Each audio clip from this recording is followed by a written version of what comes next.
Bacaan maghrib ni dijaga sampai subuh. InsyaAllah pemeliharaan Allah tu sampai subuh. Tapi ni yang besok pagi tu habis. Sampai subuh je habis. Jadi lepas solat subuh, buat pula sambungan penjagaannya daripada subuh sampai itu 2 kali.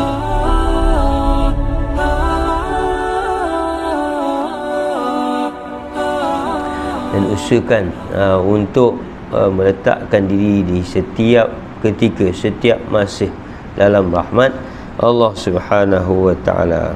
Jangan sekadar berdoa saja. Doa saja tak boleh. Kita kena ada usaha, kita kena ada ikhtiar.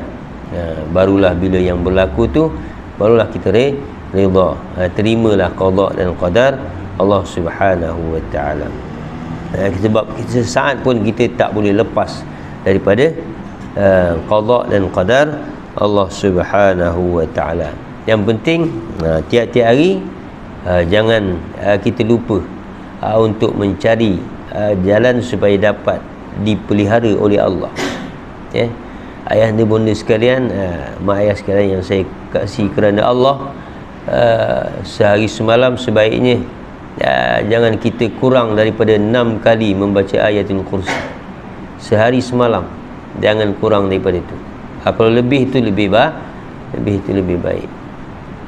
Sebab pembacaan ayatul kursi itu adalah satu amalan yang digalakkan oleh baginda Nabi Muhammad sallallahu alaihi wasallam. Pertama, bacalah setiap kali selesai sembahyang fardhu. Jangan tinggal.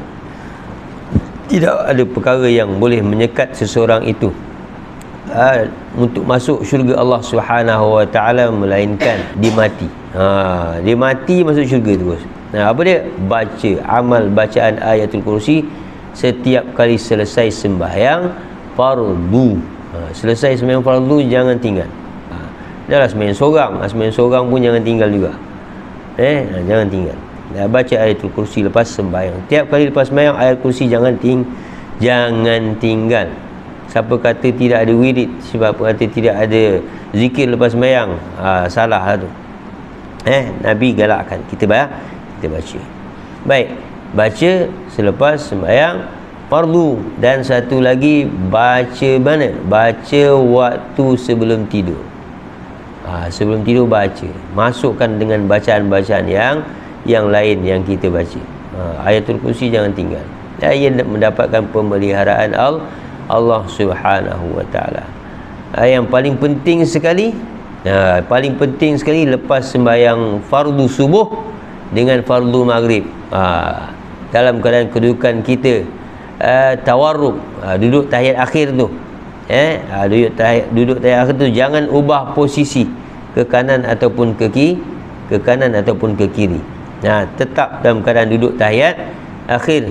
Selesaikan bacaan 10 kali la ilaha illallah wahdahu la syarikalah lahul mulku wa lahul hamdu yuhyi wa yumiitu wa huwa ala kulli syai'in qadir. Itu 10 Allahumma ajirni minan nar ataupun Allahumma ajirna minan nar. Jadi imam baca 7 kali. Yang bacaan maghrib ni dijaga sampai subuh. InsyaAllah pemeliharaan Allah tu sampai subuh. Tapi ni yang besok pagi tu habis. Sampai subuh je habis. Jadi lepas solat subuh, buat pula sambungan penjagaannya daripada subuh sampai maghrib. Itu 2 kali. Jangan tinggallah ni tiap-tiap hari. Jadi kalau apa pun kita buat dalam keadaan tu, insya-Allah dipelihara oleh Allah. Isnin kita turun ke bypass nak ke Bukit Baru. Daripada Bukit Duyung turun sampai lepas daripada sebelum kedai kari sebelah kiri tu, sampai tapi sebelum tu ada sebuah kereta dia nak melintas. Dia dihalang, pandangan dia tu dihalang oleh satu tong orang kumpulkan daun-daun dah, batang pokok apa semua masuk dalam tu. Tapi benda tu atas jalan. Salah kan? Kereta ni keluar, kereta sana depan saya sampai. Depan tu pun sampai, saya pun turun bawah. Sampai, ya Allah. Air ni rasa. dipelihara oleh Allah. Rasa dipelihara oleh Allah. Kereta tu boleh tak sampai kat saya, dan saya ada ruang lagi untuk berhenti. Berhenti terus. Tak jalan lah. Bagi signal kan, sempat berhenti dan dia pun lalu. Kalau ikutnya dia dah makan setengah kereta kita tu. Dah makan setengah kereta kita. Rezeki Allah nak pelihara, Allah nak pelihara. Itu sebab sebelum kita baca, sebelum kita keluar rumah, baca ayat kursi. Baca ayat kursi, insya-Allah ada pemeliharaan Allah Subhanahu wa taala. Jadi yakinlah setiap apa yang diajarkan oleh baginda Nabi sallallahu alaihi wasallam tu, itu manfaatnya, kebaikannya bukan dunia saja, bahkan kebaikannya sampai yaumul qiyamah. Baca ni, jangan tinggal tu. Jangan tinggal ayatul kursi. Jangan tinggal. Nak keluar rumah pun baca. Lagi bagus sebelum kita nak naik kenderaan tu, takbir 3 kali. Takbir biasa. Allahu akbar, Allahu akbar, Allahu akbar. Subhanallazi sakhkhara lana hadza wa ma kunna lahu muqrinin wa inna ila rabbina lamunqalibun. Lepas tu bacalah bismillahirrahmanirrahim. Bacalah ayat-ayat apa pun. Penting tu doa tu. Dijaga, terasa sangat dia dipelihara Allah, rasa sangat. Allahu akbar, syukur banyak-banyak. Kalau tidak, wallahu alam, kita pun tak tahu apa nak jadi kan. Tanpa Allah, siapa lagi kita tak ada. Jangan perasan apa-apa pun, melainkan itu semuanya adalah Allah Subhanahu wa taala.